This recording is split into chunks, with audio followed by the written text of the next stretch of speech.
Exodus chapter 38. They built the altar of burnt offering of acacia wood.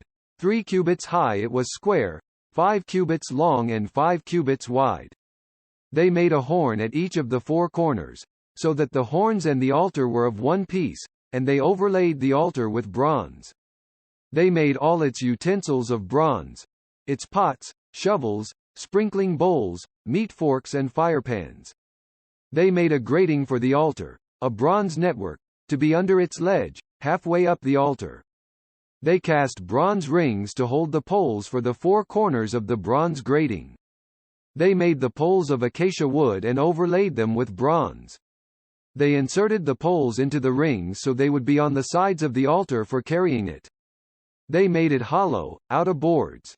They made the bronze basin and its bronze stand from the mirrors of the women who served at the entrance to the tent of meeting. Next they made the courtyard. The south side was 100 cubits long and had curtains of finely twisted linen. With 20 posts and 20 bronze bases, and with silver hooks and bands on the posts. The north side was also 100 cubits long and had 20 posts and 20 bronze bases, with silver hooks and bands on the posts. The west end was 50 cubits wide and had curtains, with 10 posts and 10 bases, with silver hooks and bands on the posts. The east end, toward the sunrise, was also 50 cubits wide. Curtains 15 cubits long were on one side of the entrance, with 3 posts and 3 bases. And curtains 15 cubits long were on the other side of the entrance to the courtyard, with 3 posts and 3 bases. All the curtains around the courtyard were of finely twisted linen. The bases for the posts were bronze. The hooks and bands on the posts were silver, and their tops were overlaid with silver, so all the posts of the courtyard had silver bands.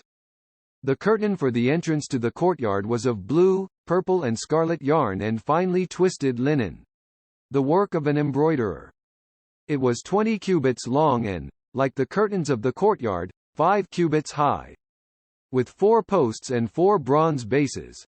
Their hooks and bands were silver, and their tops were overlaid with silver. All the tent pegs of the tabernacle and of the surrounding courtyard were bronze.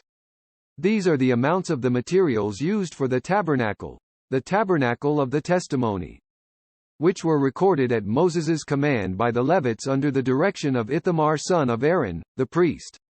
Bezalel son of Uri, the son of Hur, of the tribe of Judah, made everything the Lord commanded Moses.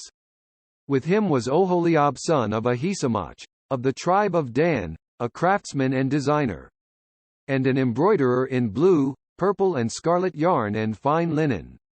The total amount of the gold from the wave offering used for all the work on the sanctuary was 29 talents and 730 shekels, according to the sanctuary shekel. The silver obtained from those of the community who were counted in the census was 100 talents and 1,775 shekels, according to the sanctuary shekel. 1 beka per person, that is, half a shekel, according to the sanctuary shekel, from everyone who had crossed over to those counted. 20 years old or more, a total of 603,550 men.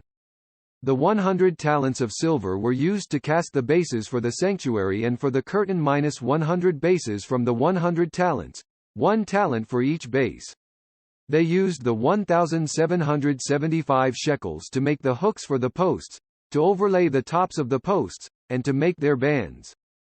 The bronze from the wave offering was 70 talents and 2,400 shekels.